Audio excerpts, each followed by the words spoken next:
deeply enjoy and am proud of. I don't know. That just hasn't really ever been me before. I was always somebody else doing all that shit. Now I get to live that kind of life.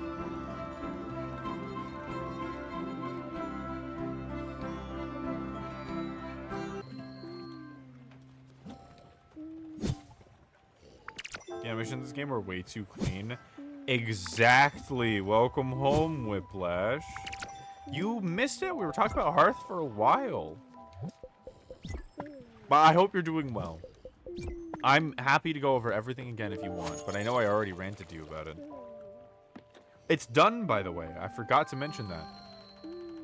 I finished it a few days ago, so the beta will be starting up soon. I am going to contact you specifically about that, because I know you're super into TTRPGs.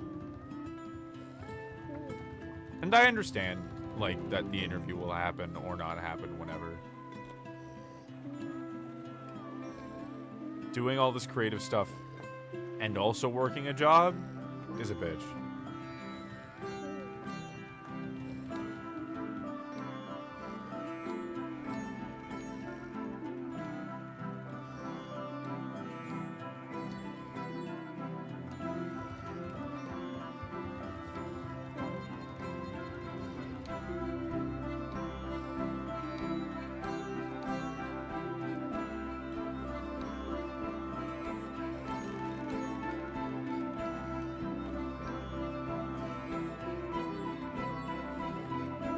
I'm getting way too into this.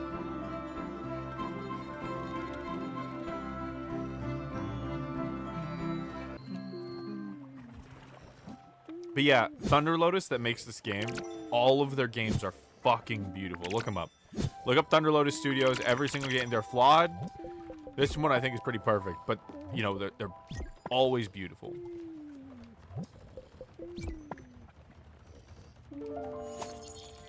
Well, I guess we're making sunflowers this time. I was in Blue Sky about it, so I checked if you were online. Hell yeah! And here I am! Welcome. Do you have any questions? Any burning inquiries? I take any excuse I can to talk about Heart. Any curiosities? If you think anything, oh, that would be cool, please check in. Most of the time, Hearth is going to have something for that.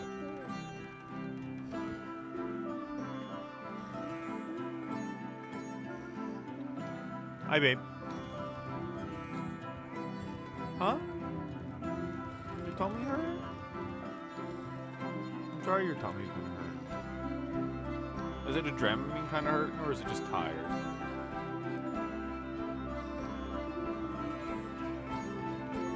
That's not good. You want to go sit down with the heating pad?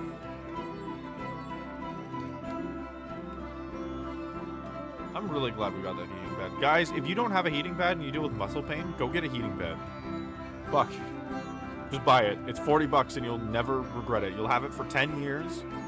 It's the easiest $40 for $4 a year you'll ever invest.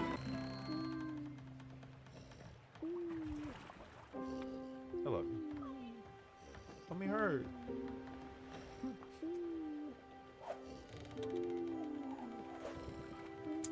I was gonna ask if the offer for one shot was still up. I've been busy with my own stream for the past month, but I want to take a chance and take a look at it. Fuck yeah. I mean, yeah, absolutely.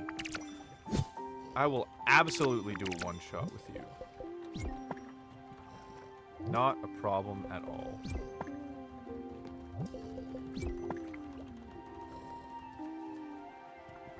When would you want to do that? You can DM me here on Twitch if you want to. You can also message me on Discord. You can do @Discord or like !Discord.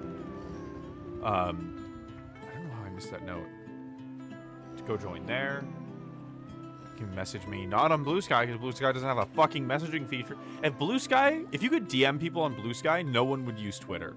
Blue Sky needs to get their shit together so that I can fucking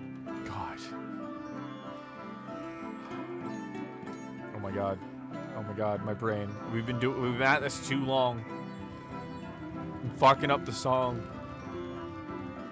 It's at that point where it's like so muscle memory, your brain just wants to stop thinking about it, but it's not quite muscle memory enough for that to still work. It's like when you've been doing a boss too long and you start fucking up things that you've never, ever fucked up before on that boss. When you almost kill it the first try and then proceed to absolutely get dumpstered every other time. Because the first time you're immersed and you're not thinking about anything, you're just going. But it's still not good enough.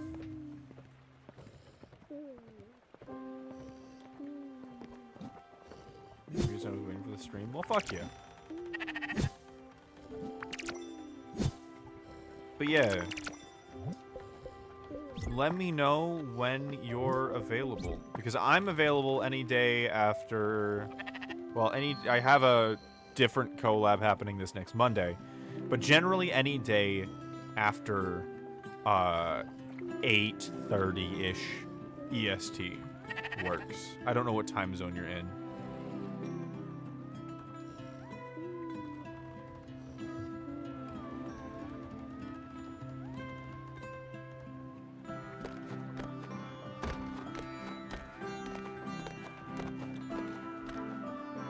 You guys ready to do a shit ton of weaving? You ready for part 2, Electric Boogaloo? The Weave Town? Weaving an entire town out of cotton fiber? We're gonna weave 200 cotton fiber. Raw cotton fiber. That is going to turn into a minimum of 400 cotton thread. Which is going to turn into a minimum of 800 cotton fabric. Are you ready? Oh my god. You want to spend streams showcasing your game like an elevator pitch, but I don't know enough about it to go step by step. So playing on a stream would give me a good first step. What's your Discord? I'm pretty sure it's either just Regolith or Regolith VT. Let me check real quick.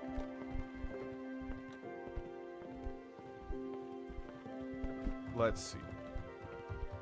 Regolith VT, all lowercase.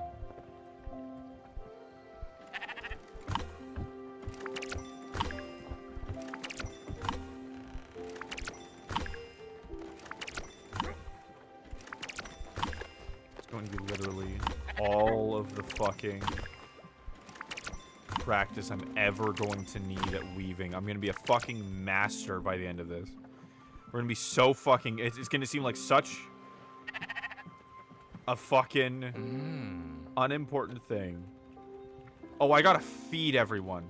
I've just spent like a week here. Oh, they're fine. They're fine. Okay. That's fine. Okay. Cool. Cool. Okay, yeah.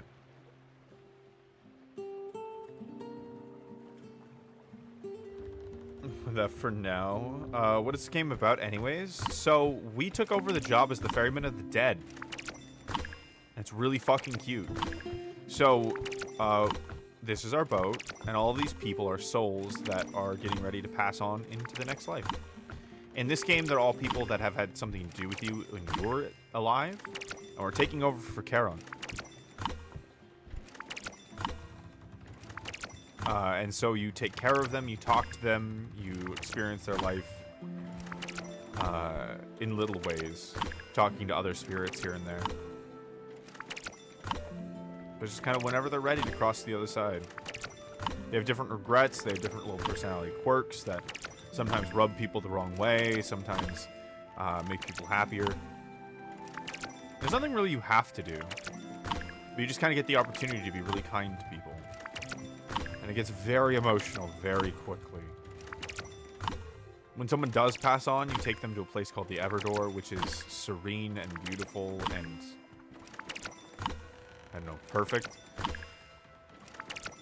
They move on, they become a constellation in the sky, and their house never goes away, and you never really forget them. It does sound really nice. I like this kind of dreamy aesthetic. It's amazing. They do the clouds and the sky so perfectly. I cannot get over it.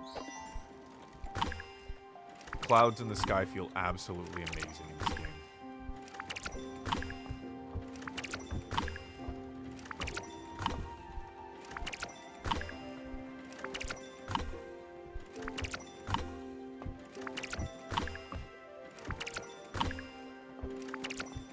This is the best part to get little perfects on, because then those perfects get multiplied.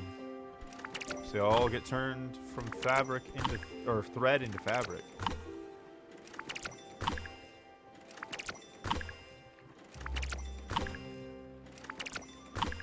So fucking good at this game. Hell yeah. It took so long to get this good. I'm staring at my screen. What feels like not blinking. I know I am.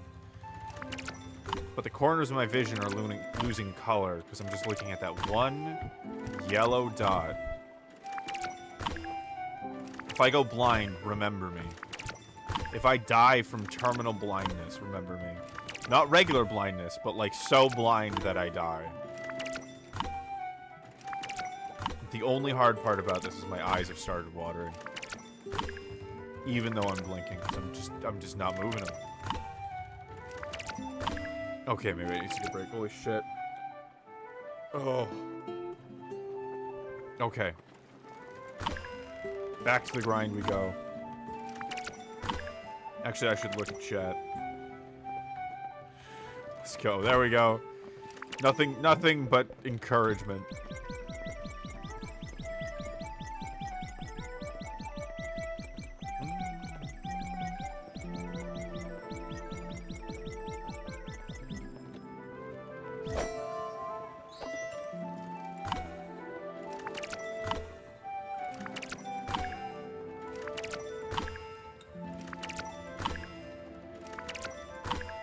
Yeah, I think we're gonna have just enough cotton fiber to sell it all. Make a shit ton of money, and then get the big boats. So that's why we're doing all of this. I'm putting you all through probably what's gonna end up being an hour of nothing but farming cotton and weaving cotton so that my boat can be bigger than it needs to be. So we can have swag boat. Oh god, I lost the rhythm. There it goes.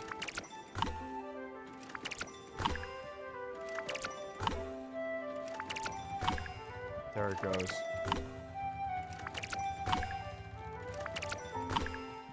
Yeah.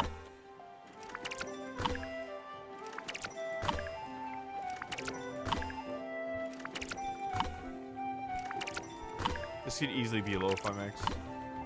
Not necessarily with Uncle Atul's flute. Just the sounds of the loom in the background, just kind of on loop. Do this where it's raining.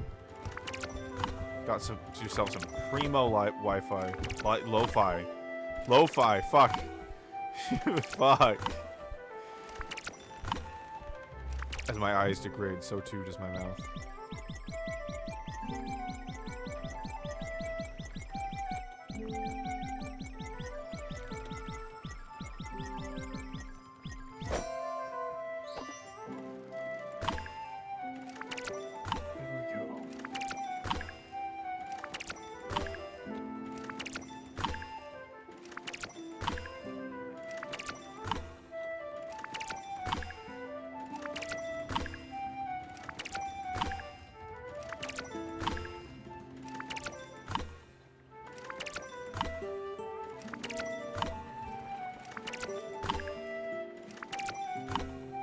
This feels like a round one game or a carnival game.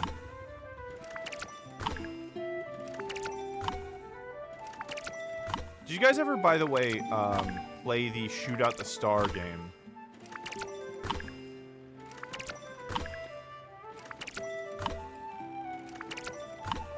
Where there's like a red star and a piece of paper, and you get like a machine, a BB gun, a machine BB gun. Machine gun BB gun, and you just try to shoot out all the red star to get like a nice big prize. My brother would try that all the time and fail just by a little bit, because as it gets more destroyed, it gets exponentially harder to remove any of the star. Even if you try cutting around it.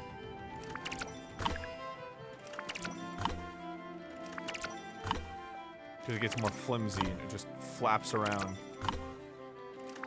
Oh god, oh god. There we go. Save my dignity.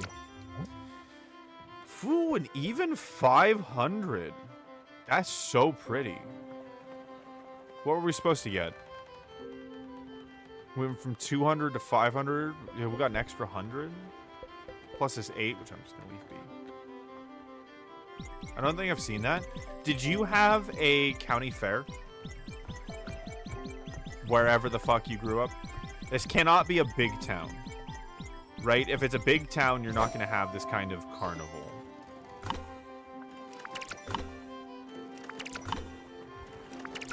It's gotta be something that goes out to all the small towns. All the at least relatively small towns. Mine had like a couple thousand people in it. So around that size.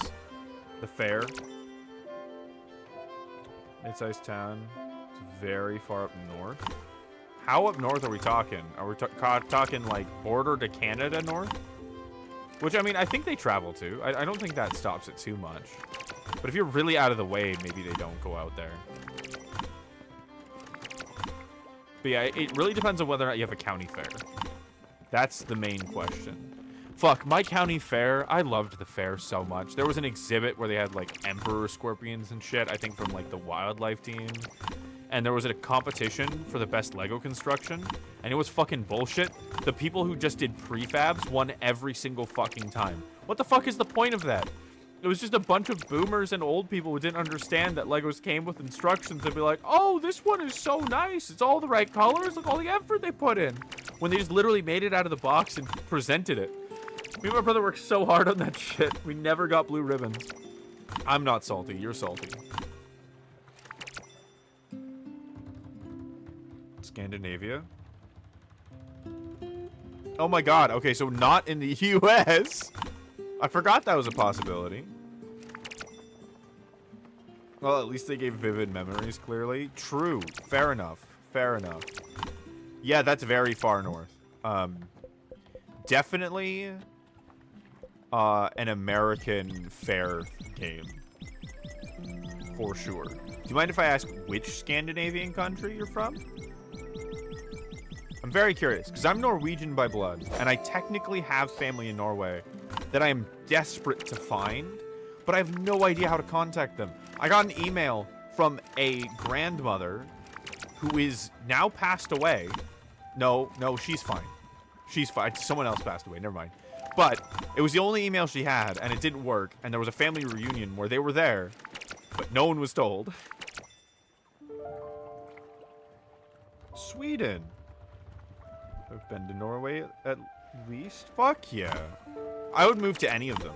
I would move to any of them. Don't live in America. America's a hell country. Ask any American. Don't move to America. Fucking never consider coming to a place where breaking your leg could ruin you financially for the rest of your life.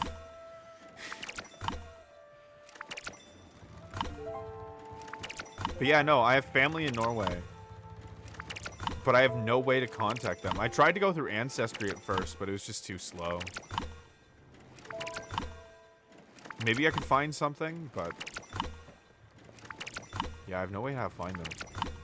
I wouldn't give me, like, citizenship or anything. It's my grandpa's aunt is 100% Norwegian, I think. Or, like, his mom is 100% Norwegian. Right? So I think technically my great-grandma is where that connects. It's close enough. It's close enough to it not be weird when I do eventually find them. Doesn't answer, so also like cost a bunch. Yeah, if you're not doing the free trial, yeah, it ends up costing. The thing that costs a bunch, like hundreds, is 23andMe, the DNA testing, which I'm also inclined to do. There's a part of me that believes that I must be from different descent than the rest of my family. Like, I was a baby that got swapped in a hospital when I was born. Which, by the way, is a thing. There was a nurse that admitted to it, just swapping around a bunch of babies when she was working in the ward. just for funsies, just for the fucking hell of it, which I think is really funny. So that's possible. But I'm always curious. Secret Australian? I would love to be Australian. That'd be fucking great. It would send me on a quest to find my actual birth mother, because I'd be so fucking curious, but I don't think I'd put too much stock in it. Being agender really, I don't know. I don't really know how to describe it, but stuff like that doesn't mean too much to me. It is interesting context, but I am me.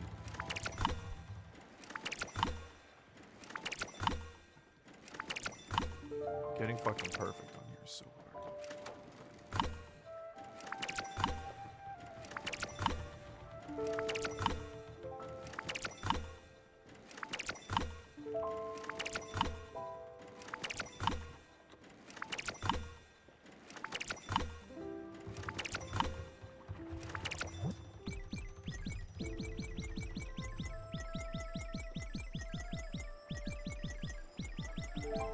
You are a tree, I'm a tree. I'm a cryptid. I am me and I'm a cryptid. Oh, you guys are my moths. Oh. God, I feel like I've been here forever. It is fucking midnight here. Okay. I kind of have been here forever. But if this is what we do today, this is what we do today. This is getting all of our money done for the rest of the Spirit Fair playthrough.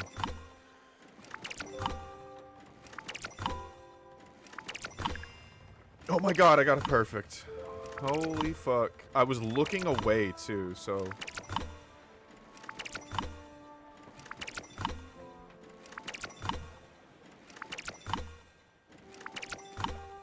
Because that was definitely too far, too close. Too close. Too close. Too close.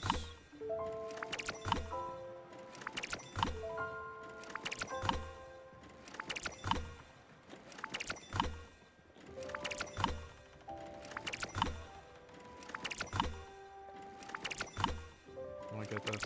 I'm gonna get it again. Come on. I've been at this too long. You sent me to Australia? No, we're just joking about it. The idea that, like, I feel like I have different ancestry than my family, but we can't be sure until, like, I take a 23andMe test. So it'd be funny if I was secretly Australian.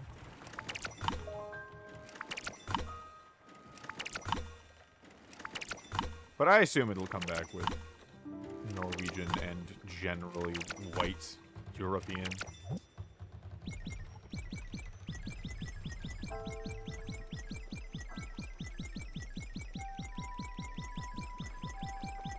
Oh my god! Wait, hold on. Whiplash, I just realized you're Swedish. Which means you could go to Gavel.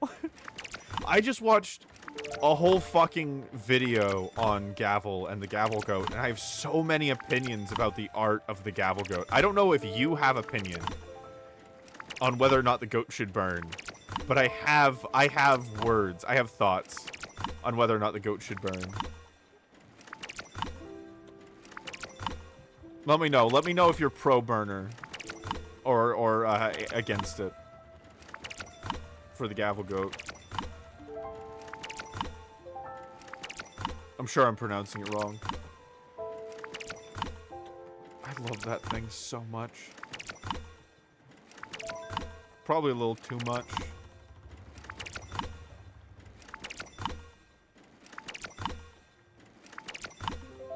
I just love the concept. Giant goat that ends up getting burned down more often than not.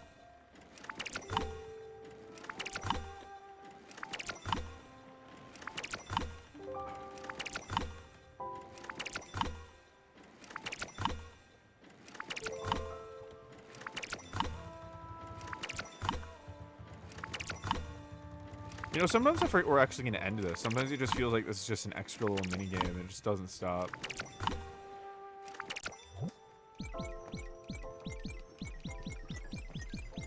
If I could live in Australia, I think I definitely would. Any country with modern healthcare, definitely. But But Australia would be rad. I feel like I would get along with Australians pretty well, and I really love all of the shit that they have down there, like wildlife-wise. Any Scandinavian country would be ideal. I love the cold so much. And modern healthcare. I won't have to worry about dying from a broken arm.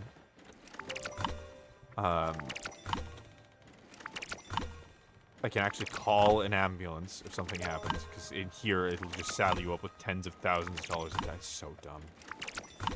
It's so dumb. And everywhere else is second. Moving back to Spain in the next 2 years, probably. Can't call an ambulance? Okay, so ambulances are private business in America. They are, like the prison industry, they're a private business, which means they will charge you tens of thousands of dollars. There was a guy I knew who got put into crippling debt purely because he called an ambulance once. It happens. People die because they refuse to call an ambulance because they know their life is going to be over if they have to pay that much money. Good food in America? What? No, seriously. Like, it's a thing.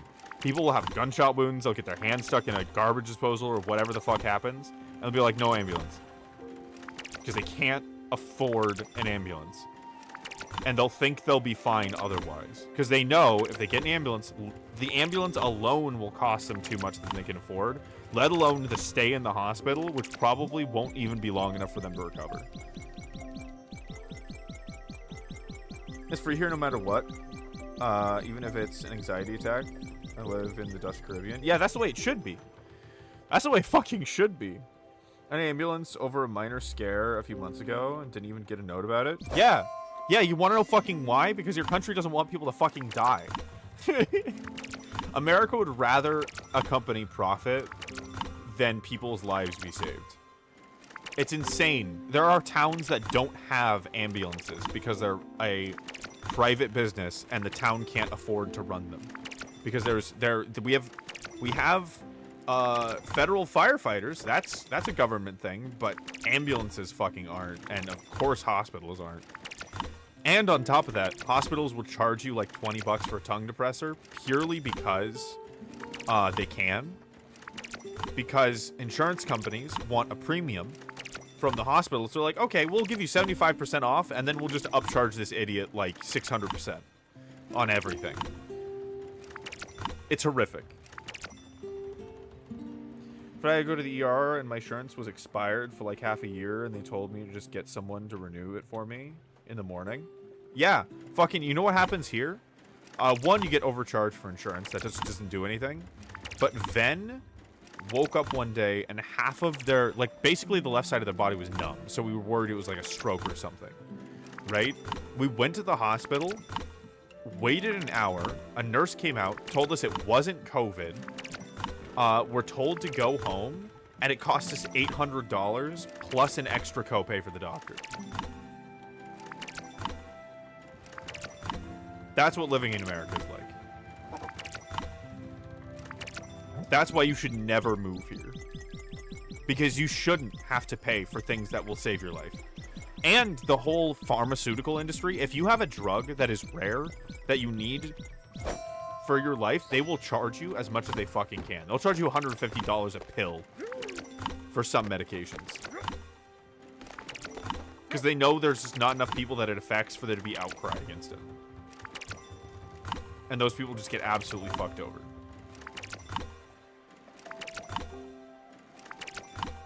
America is hell. America is a very quiet hell. But yes, there's a lot of food here. Even that's not really the case. Like, groceries are super fucking expensive because everything subsidized in America is only for processed foods. So specifically, corn, sugar, soy, stuff like that used to make, like, Cheetos and shit. That's super subsidized, so that's really cheap. But, like, getting meats and bread and, like, vegetables is actually far too expensive for most families. They're priced out of fresh food. Isn't that some shit? Insurance is free, and if you don't work, get best insurance and free contact lenses. I took a year off, but they won't give you morphine unless you have cancer. Like, not even broken bones. I mean, yeah, morphine makes sense because it's an addictive drug, but yeah. Got a broken foot, you get Advil. Fair enough. I mean, that's what happens in America, too. Morphine is only for surgery here, and it costs you a shit ton. But free insurance sounds so nice. Insurance by your work is supposed to be a lot less expensive, but I can't even take the insurance my work offers because it's too expensive. Because it's just not worth it. I can't justify having insurance.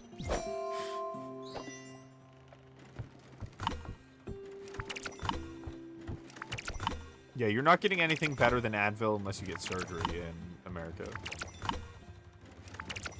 Other than that, it's pretty common.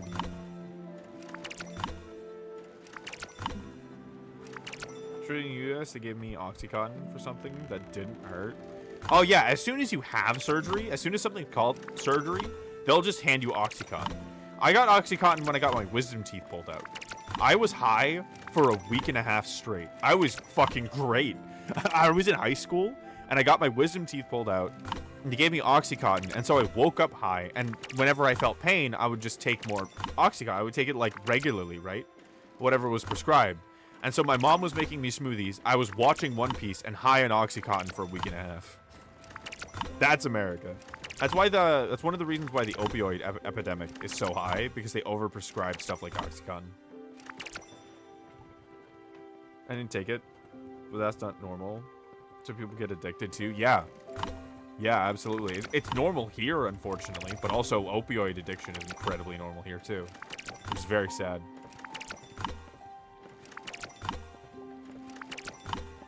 Yeah.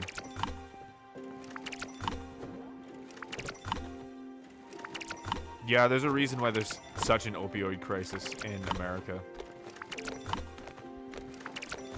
It's a massive industry. It happened to my friend, actually, at work.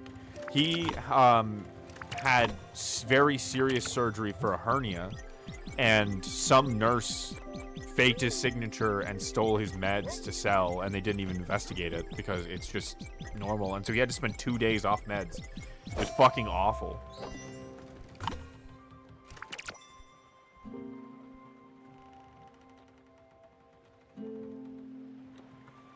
Exactly, for my wisdom teeth, I got paracetamol. I don't know what that is. Whatever that is, that it's not prescribed often in the United States. It's not Oxycontin, it's not fentanyl.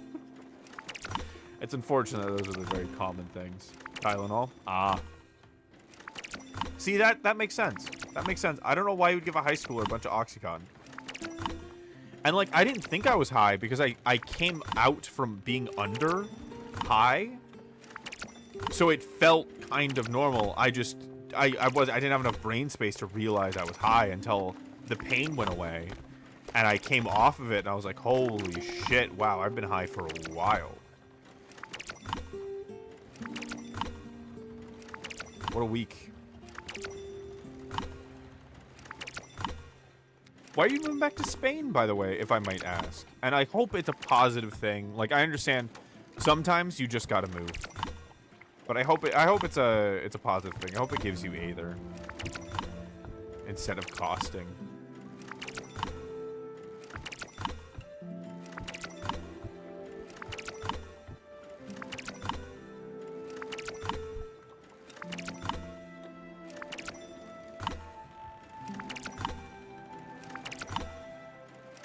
Isn't Tylenol acetaminophen?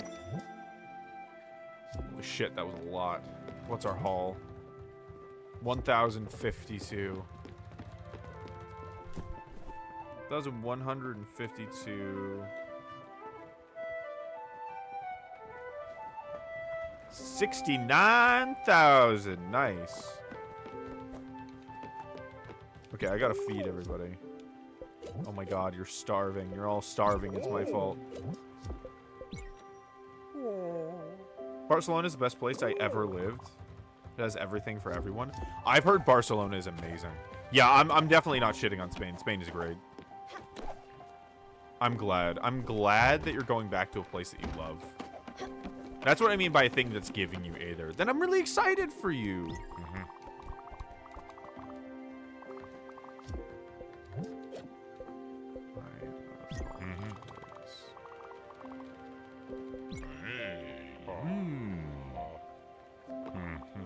But fuck yeah, going to Barcelona.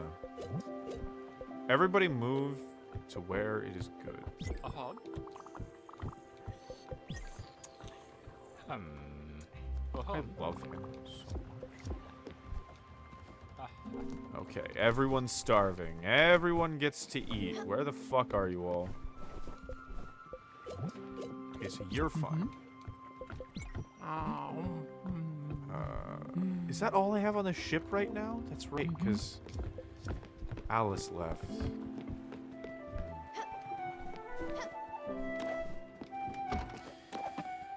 Okay, time to go find someone to sell all this shit. That's where I want to go. You know what? You're right here. Why the fuck not? Active my Aether. Am I spelling it correctly? It's technically that weird AE, but yeah, sure. A or E or AE. Any of those is good. I think technically if you want to be right, it'd be AETHER. Yeah, you're Aether. And amazing health insurance too. Yeah. Yeah, you want to know why? Because Spain is a fucking country. I don't consider America a fucking country. If in America, there was a guy who was telling that he had a story where he was on the subway and he saw a homeless guy and there was this black lump in front of him. And there was somebody in scrubs, clearly like some kind of doctor or nurse, telling him with great urgency to go to the hospital. But the guy just wasn't responding to anything he was saying. And in horror, he realized that the black thing in front of the dude was his leg. Completely black. Absolutely dead flesh. Probably gonna die from it. And the doctor walked away because he knew the guy probably couldn't be treated because he didn't have any money. That is not a country. America is a golden house without a fucking bathroom. Aether, there you go. That's correct. I didn't know you could do that. Fuck yeah.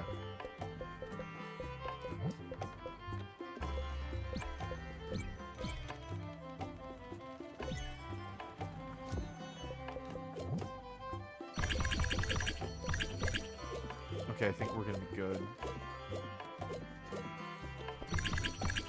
Are you ready to sit here for 1,100 clicks of a button?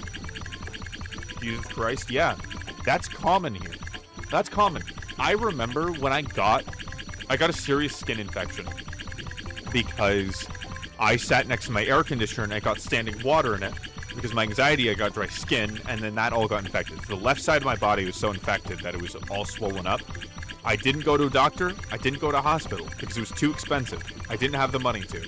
I was worried I was going to die. Eventually, I got into a minute clinic, and they were able to get me antibiotics, and it was great.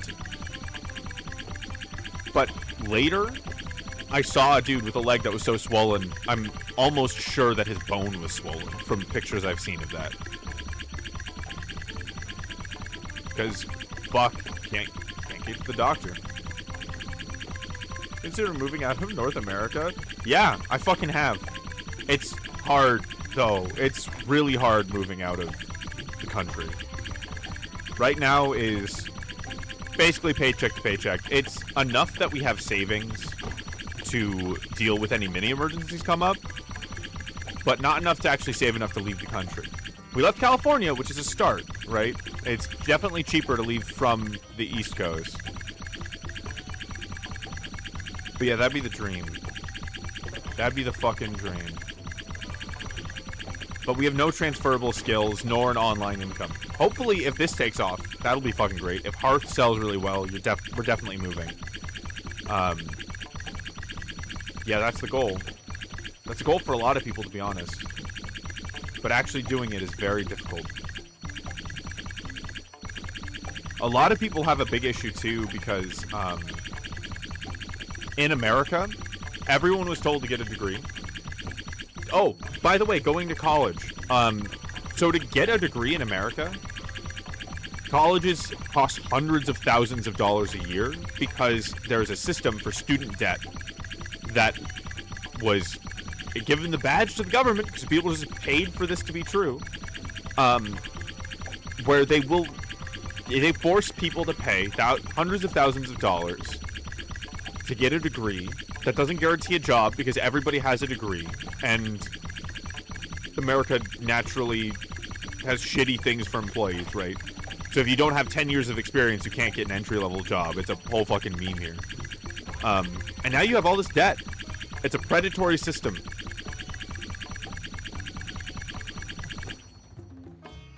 Are you releasing it physically or digitally only? I'm releasing it both ways.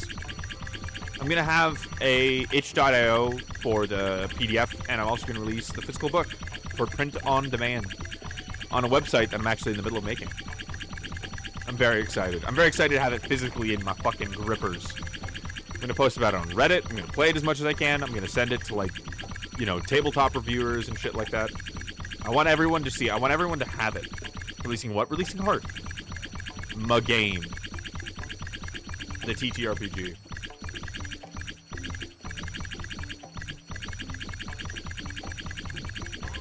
I'm going to take off one ear of my headset so that I don't get ringing in both my ears.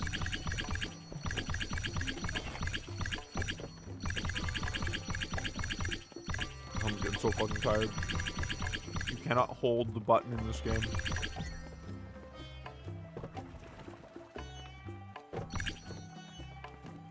Yeah, no you can't.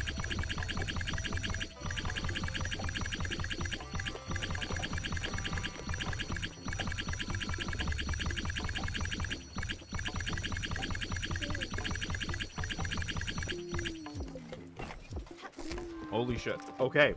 That's done. But yeah, releasing Hearth, both physically and digitally. It's gonna be great. And after that, there's a card game I'm making that is now in the works because Hearth's done. And then after that, I have a little side project, a little chess-like game. I'm probably gonna make some thing for.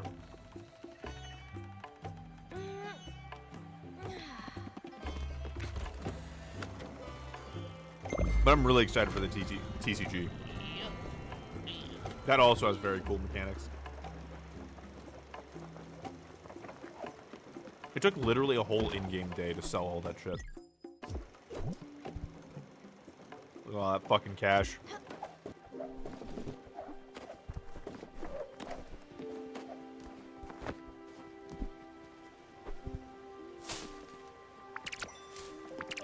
Can feed everybody fucking cherries and pears forever. I'm gonna plant anything but fucking cotton for a minute here.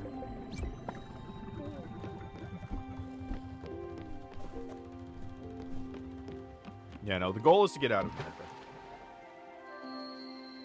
This place is hell, and most people are aware of it. A lot of people don't understand that it's better other places. Just, we were raised being told that America is the greatest country. There's a little bit of brainwashing.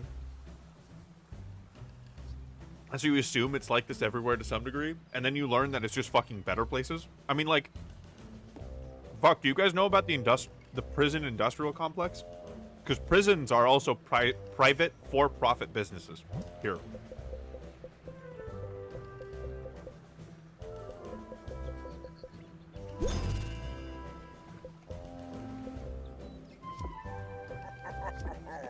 Colossus-sized boat. Let's go.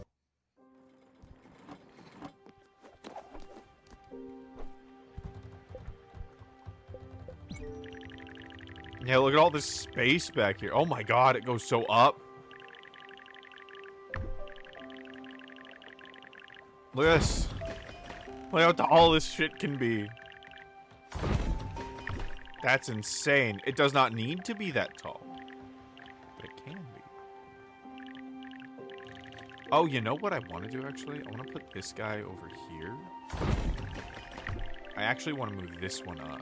I like having this one as the tallest building. We can move this here to make it a little easier to jump to.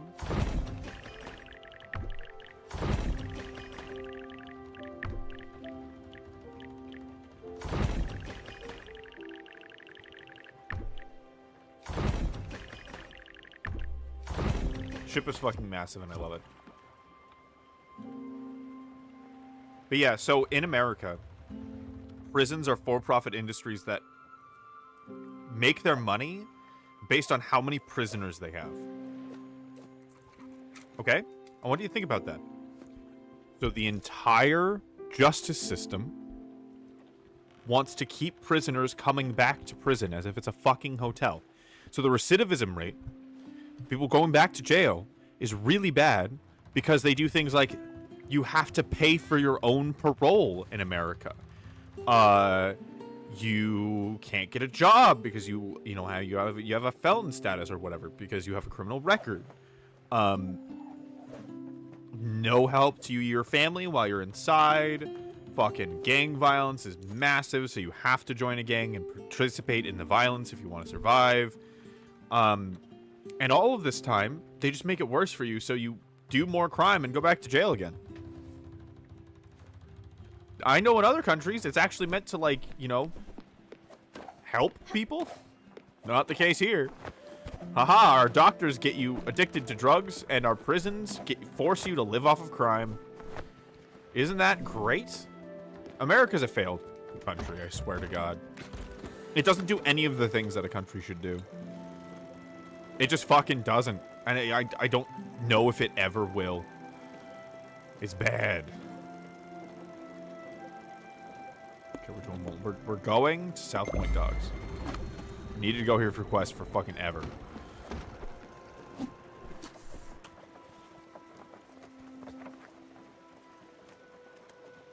Yeah, I'm glad you guys don't live in America.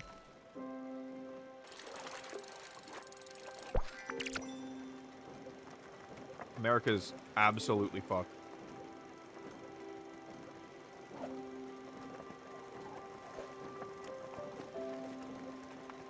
Man, I pulled off a piece of string cheese and I cut the whole thing in fucking half.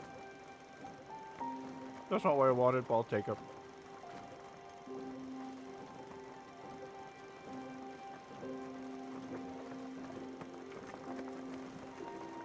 I want Stella's hat. I take Stella's hat any day of the week. Big hat.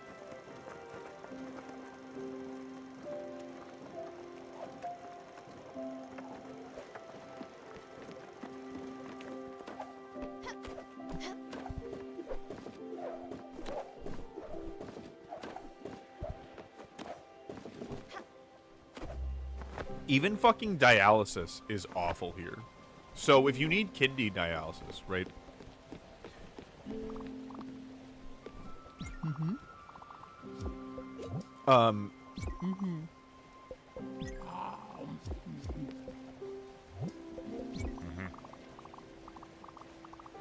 Yeah. I was gonna say. Yeah, if you need kidney dialysis, it means your kidney is failing. And the best thing to do in that situation is to replace the kidney, right? To get a kidney transplant.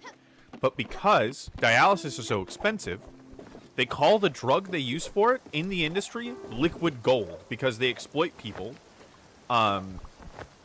Usually older people who don't have friends or family, telling the nurses to like treat them like family and stuff, so they are emotionally gaslit basically into feeling like the dialysis people are their family. So they couldn't possibly give up dialysis, and it's just exploiting their money. It's just taking their money.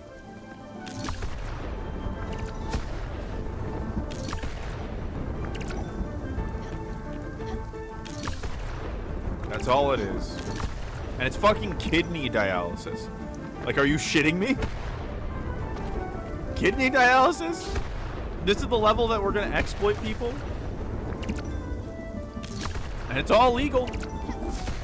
Because corporations are considered people in America. So they have all the rights of people. They're not people, and they shouldn't have the rights of people. But they do. Oh, do they? Oh boy, howdy. Because that makes corporations more money.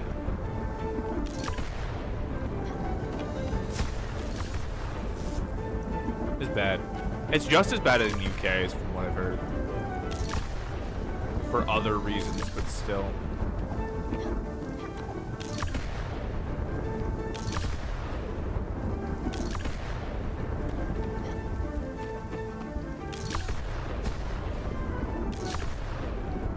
really start adding it together, you know, you kind of start understanding why it's absolute hell.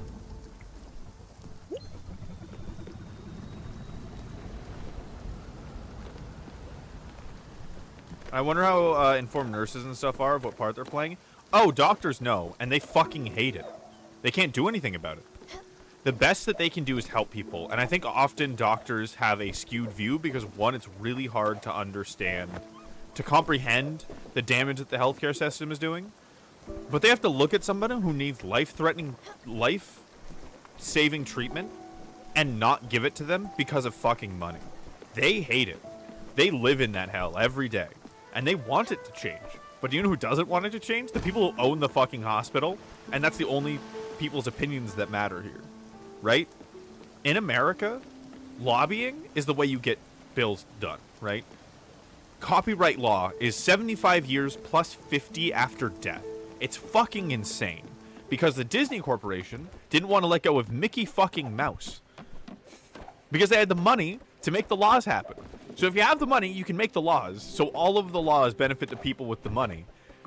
And the entire country becomes geared to squeezing profit for private interests out of its citizens. I've never fished over here.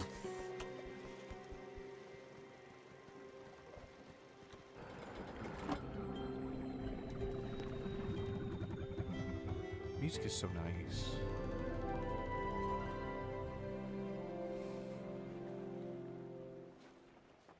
I know, it's just incredibly unfortunate.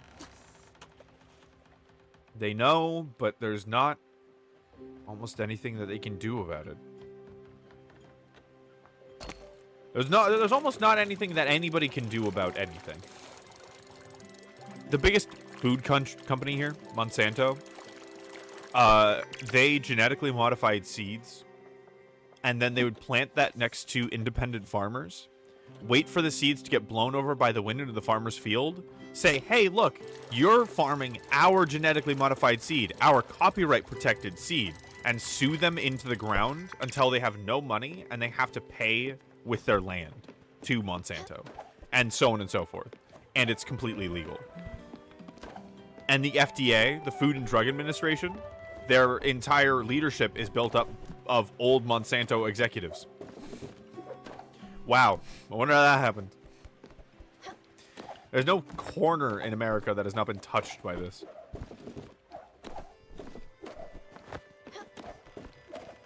It's... pretty much everyone agrees it's not going to last. Unless something really fucking crazy happens. It's going nowhere real fucking fast.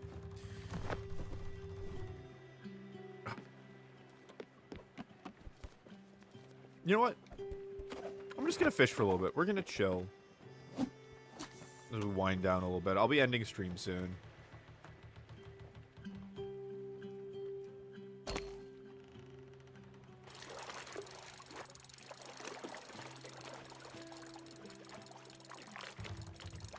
Yeah, one day.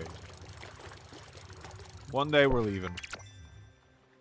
Oh, this is where it gets in. Hydrate. Hi, Moth. Welcome home.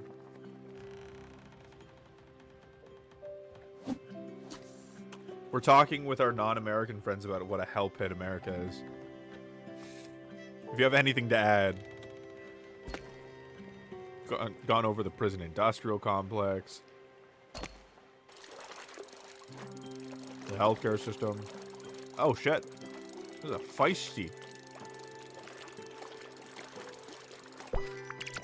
Fucking octopus, okay. I'm doing really well, thank you. I'm excited for the collab on Monday. I have a story about Monsanto. Before people knew about Monsanto, there was a video online exposing them, and I even bookmarked the video because I thought it would make a great school project. A week later, it was gone. All of it wiped from the internet. I'm not fucking surprised, but that's sad.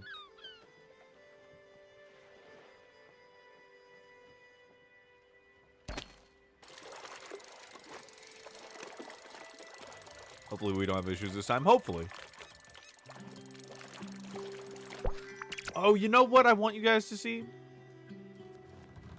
fucking, it's on the other side of the fucking map. So we'll end stream there. So we're done with that. Oh my god, what is this? Ooh, I want to know. Oh, there's all this new stuff. Okay. But I want you guys to meet the collector. Susan. She's a walrus and she's perfect.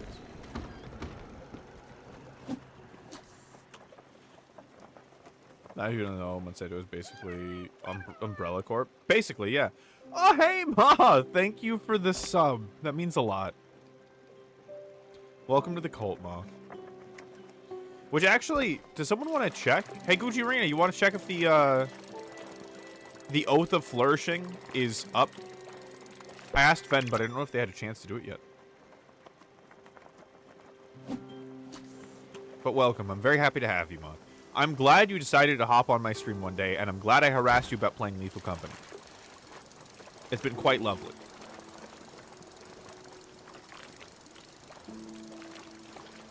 You little cephalopod shit. Get on my hook. Of course, I also didn't want to hit by the ads again. Fuck yeah. I'm glad what I say is that engaging. I don't see it? Okay. Then it'll probably be there tomorrow. I don't even remember how I found you.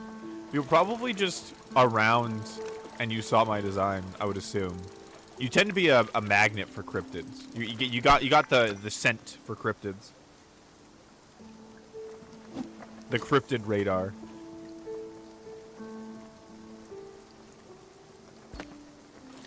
Soon you guys can actually take the oath. That'll be a good fucking day. Probably when that happens would be the official? Like when it would, like, on paper becomes real.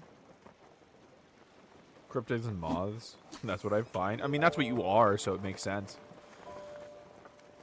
And this place is perfect, because the community is all moths, and I'm a cryptid. It fits. You fit. There's a U-shaped hole in this wall.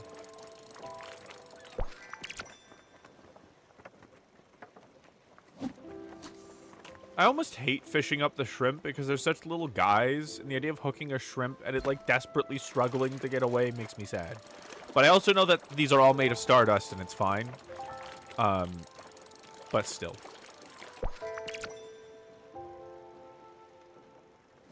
Oh yeah, you can use my emotes! Fuck yeah. You can use the lith snowman shit. Enjoy the emotes.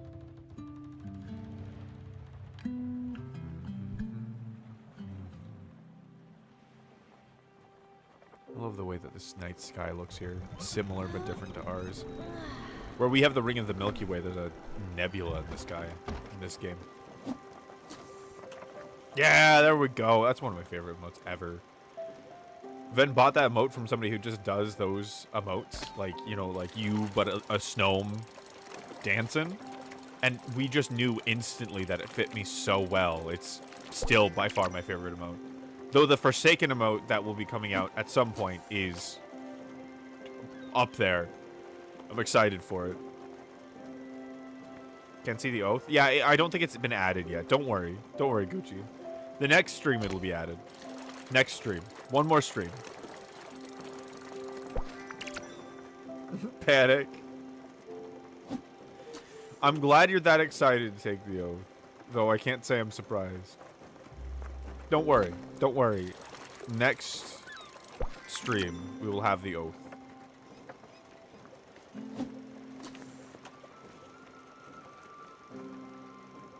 It was only if Ven ended up having time, but I think they ended up doing WoW rating until Eep. Until the big sleep.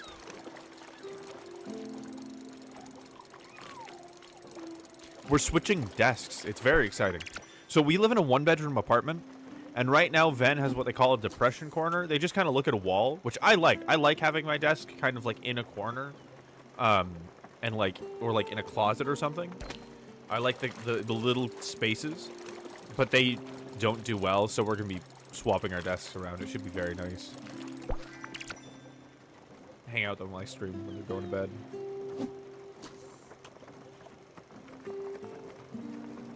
Ice cream officially take the oath, and also consider the oath, right? Because the oath is something that you look at, and it's like, that's the thing you're committing to by being a part of the cult, and I feel like it'll open up people to being able to join.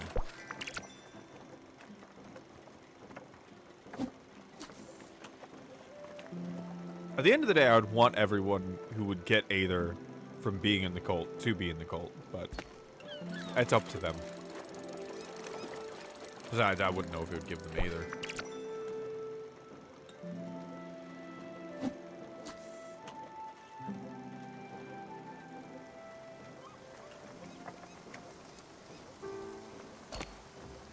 I was thinking if, like, someone could not want Aether, but what's funny is that, like,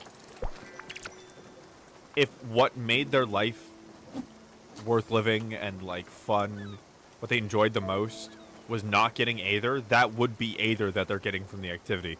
So, I don't think that's technically possible. It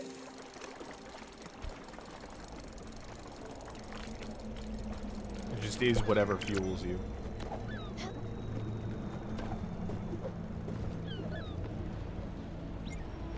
Let's do this. In honor of Gwen. We don't pass by this very often. I had to skip the last one.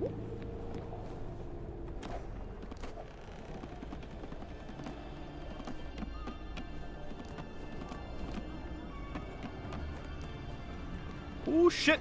Oh, my God. What the fuck? I have never seen one that fast. That was insane.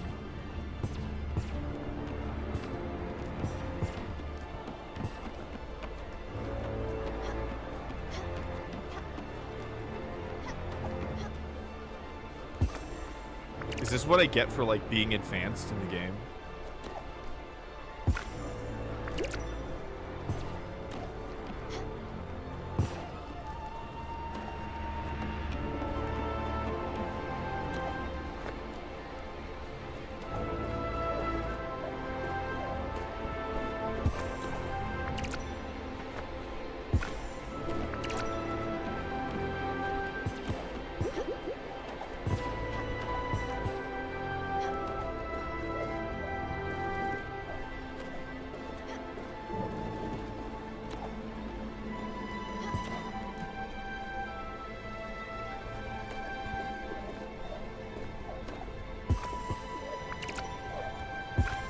Oh, I got lucky.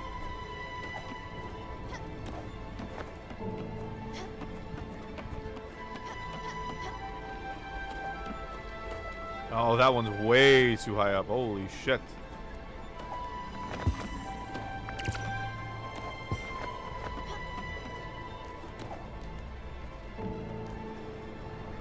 What are those jellyfish? Trauma. Any of these events describes the trauma of the character they're related to, but it's never in certain terms. This swelling is amazing. It is. This has to still be one of my favorite encounters, and it's one you hit early on in the game.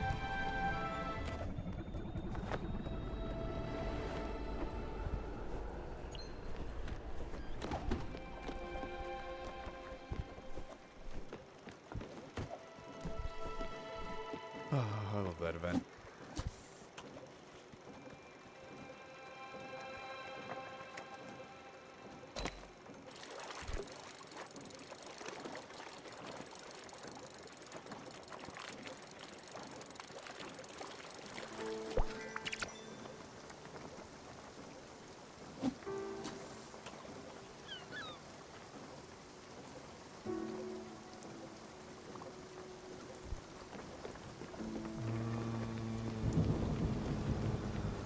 Sorry, Uncle.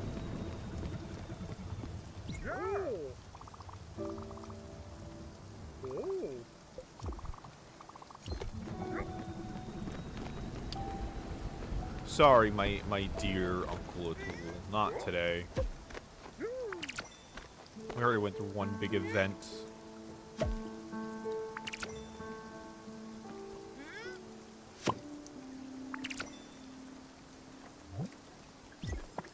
Let's plant some carrots. Why not? More of these are special, and I like them.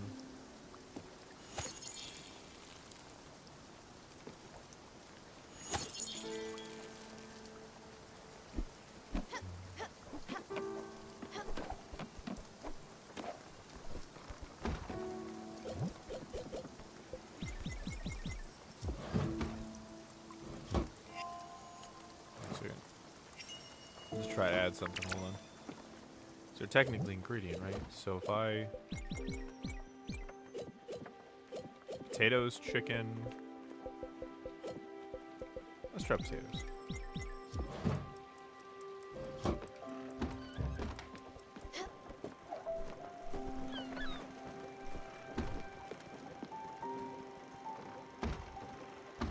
about to hit the Arctic wall.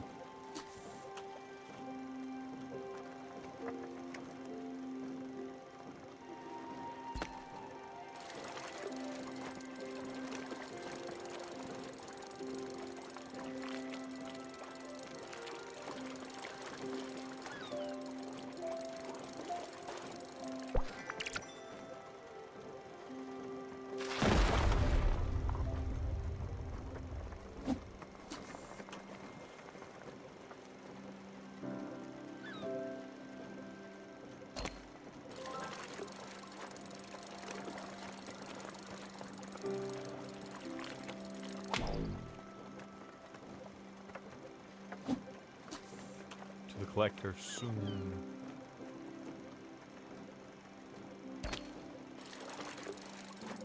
I love you guys.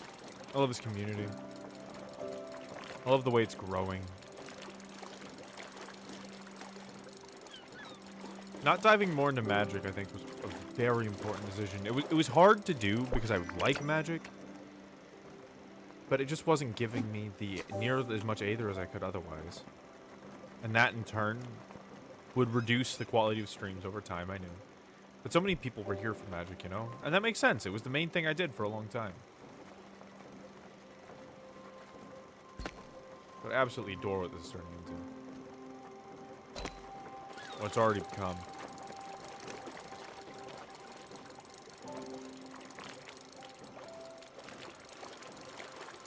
Because I wonder if this community is wonderful. Really, I don't even need to consider filtering everything. You guys are just great. I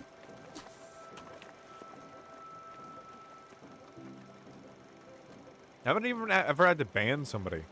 It's weird. I just don't seem to have the energy that bannable people want to bring into chat. Look at those clouds. Fuck, look at that.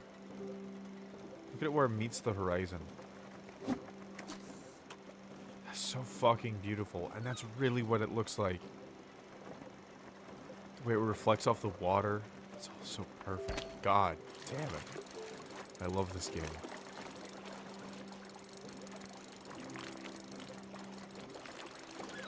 They just billow up into infinite sky.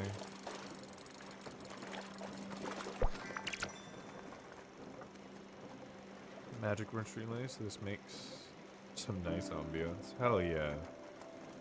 The vibe, fuck yeah. Wait, do you have to ban someone right now? Okay, for a bit. No. I was just saying, I haven't had to ban anybody.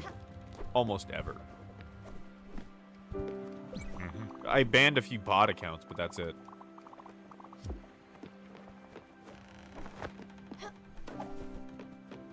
People just generally don't try to fuck with chat. And people that would be problematic are made not problematic by you guys. Like the community just handles them so well, and then they just either leave of their own accord or change for the better, which is great. Listen to this music. Look at Susan. I adore the idea of making a Walrus character refined and snobbish. It's just so different from any depiction that anybody has ever used of a walrus, and it looks so good. The golden whiskers and all. Okay, so we're doing that.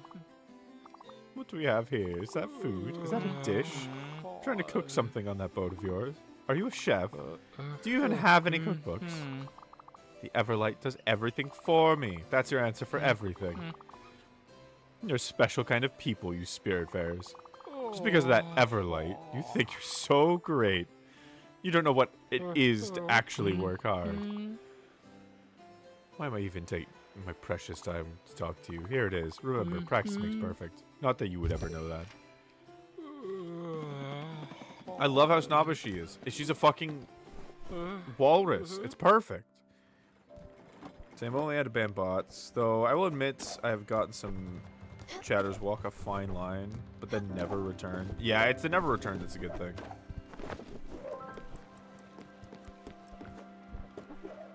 Let me see if it's gold-plated. That's the great thing. It's a her. It's not even a he. Every walrus ever is a dude. Susan is perfect. But yes, her tusks are gold-plated. You're right.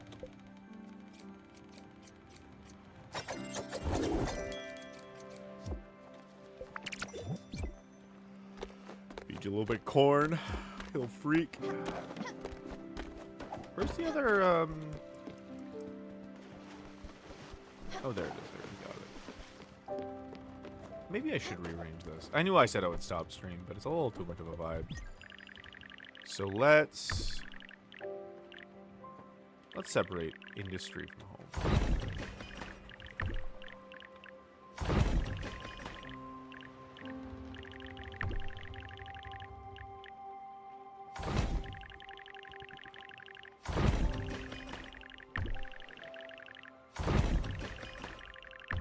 Taking all the homes and moving them up.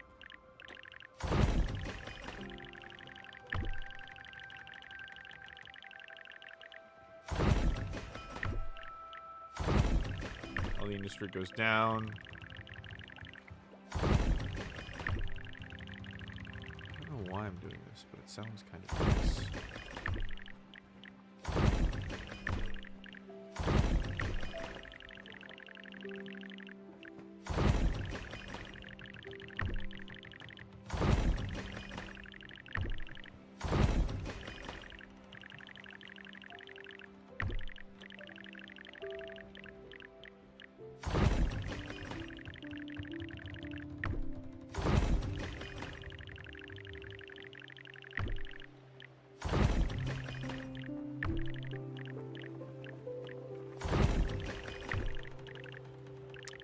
I guess I just don't have enough industry buildings, do I? Okay, so I'll actually bring them all back here.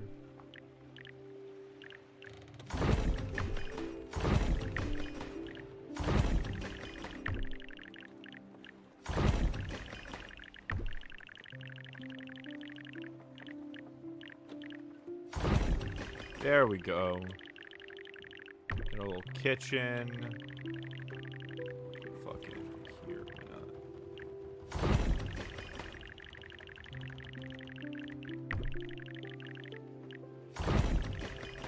It's so quaint.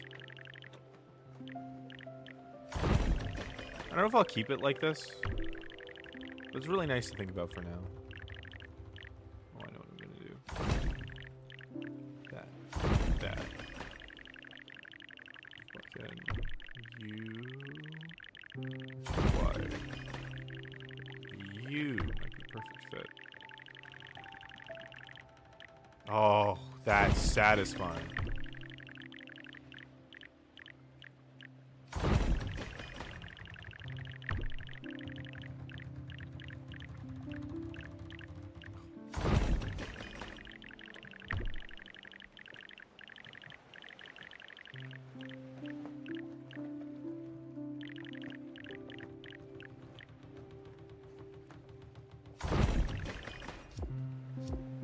Look at that. It's a lovely little town. Everything's together now. Sunset colors, right? I haven't sat and watched it go. Well, I mean, actually, at work I get to watch the sunset, which is really nice. But not like while traveling in a long time. Okay, well. That I'm gonna call it a night for stream. There. Oh, it's been so good talking, you guys. I don't want to stop streaming, which is the best sign.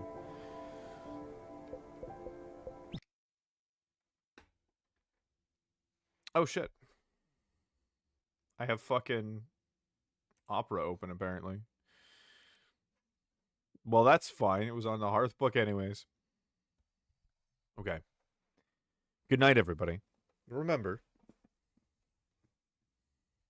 all you need to do is collect Aether. However you can.